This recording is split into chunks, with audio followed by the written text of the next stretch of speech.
Over the last couple of years, I've been grading and selling hundreds or even thousands of PSA cards profitably. And in this video, I'll be sharing my knowledge and tricks so you can do it too. PSA cards are a great way to evolve your collection. They are liquid, as you can see by my eBay sales. However, there's a couple of things you need to know to score a lot of PSA 10 grades. And just as a credibility check, let me show you one of my most recent orders, this one that I graded 22 cards. As you can see, I got a PSA 10 on all of them. I even graded Japanese, English, and all these Van Gogh Pikachus you see right here, I bought them for like 80 bucks and they're now worth over 500. So yeah, I think I'm good at it. But anyways, let's get to business now. The first step, which is also the most important one, is obviously identifying which cards are worth grading, because as we all know, sets have like 300 cards, reverse holos, Vs, VMAXs, and secret rares, and alternate arts, and you gotta understand which ones are good for liquidity, which ones will give you high grades, which one do people want. So yeah, the first golden rule, for me at least, is never grade anything worth less than $15 raw. Why? Because over my experience, I noticed that VMAXs or some other promos that are worth only like 5 or 10 bucks, usually in a PSA 10 they only go for like $50. And after subtracting eBay fees, shipping fees, grading fees, including shipping back and forth from PSA, you're basically working for free. You basically don't make any money. So anything over $15 is eligible, at least for this first step.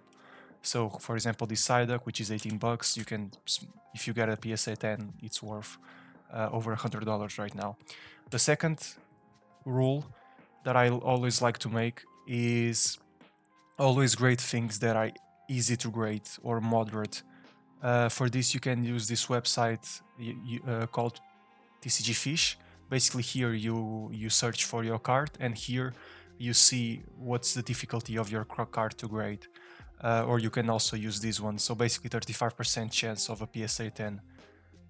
So basically, 1 in every 1.85 get a PSA 10. So yeah, I usually always grade the easy to moderate ones, because some cards that are very difficult to grade, you'll never get a PSA 10. Like, trust me, you just won't.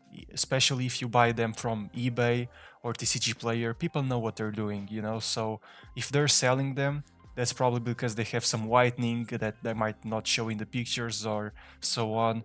So yeah, that's my second rule. Alright, so the last rule of the first step is to focus on modern cards. And the reason why I tell you to do this is because there's just a lot more availability. So instead of buying one card at a time, you can just buy a bunch of them like here, which is a lot more time efficient and easier to grade. And I'll show you why in the next slides.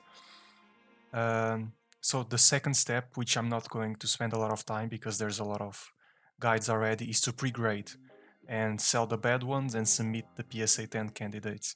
And I'm sure you already know how to pre-grade already. No whitening, good centering, no creases, no pressure marks. There's already a bunch of shorts out there, a bunch of videos, so you can just check it out and pre-grade pretty well. And basically all the good ones you take, you sleeve them, you put into top loaders, as you already know, and then actually not top loaders, sorry, card savers, and then you sell the bad ones on TCG Player or as singles. The third step is to repeat the last two steps until you have at least 20 cards. And why do I say this? Because once you reach 20 cards, you can submit them via bulk, which is $15. If you only submit 10 cards, you need to go for the $25 service that PSA has. But once you reach 20, you can actually send in bulk, which is a lot cheaper. Another thing I want to tell you is that you should probably do this regularly. So basically, my strategy is to send every month 30 to 40 cards. And why this is a good strategy? Because this way you have cash flow during the whole year. You know, you're not, you basically don't have a good quarter where you have a lot of cards and then you don't sell anything in the next months, you know? So basically, instead of being the whole year saving cards and then do a large submission, you should do small submissions. That's at least my perspective, because this way you constantly can cycle the inventory, and you can constantly keep repeating these processes, because with the money that you generate you can buy more cards, and then you can submit more, and then you buy more singles and you submit more. So yeah, it's just a snowball effect. Whereas if you do just 1 or 2 submissions per year with large quantities like 100 cards, 200 cards, it's not very viable, you know. And that's basically all you need to know in a nutshell. As you can see, I've been selling singles as well on my eBay, which are basically cards that have some imperfection from the factory. This doesn't mean that the card is bad. It just means that it maybe has a little nick of whitening or something like that. And then I sell the graded ones, as you can see. And by doing this, you can as well do quite a good side income, you know. And now a bonus tip if you've been following along the video. So you know how I told you like to buy modern and everything over $15. The problem is a lot of times all these singles, they don't have like good pictures, and you need to be asking the sellers for more pictures, or you need to basically be analyzing them one by one. One thing that I like to do, if you have some more income, you should buy the whole master set. Because for example, there's master sets of 151 on eBay, basically for sale for like $800. As you can see here, I just bought a master set for $800. So, and they already have all these great singles.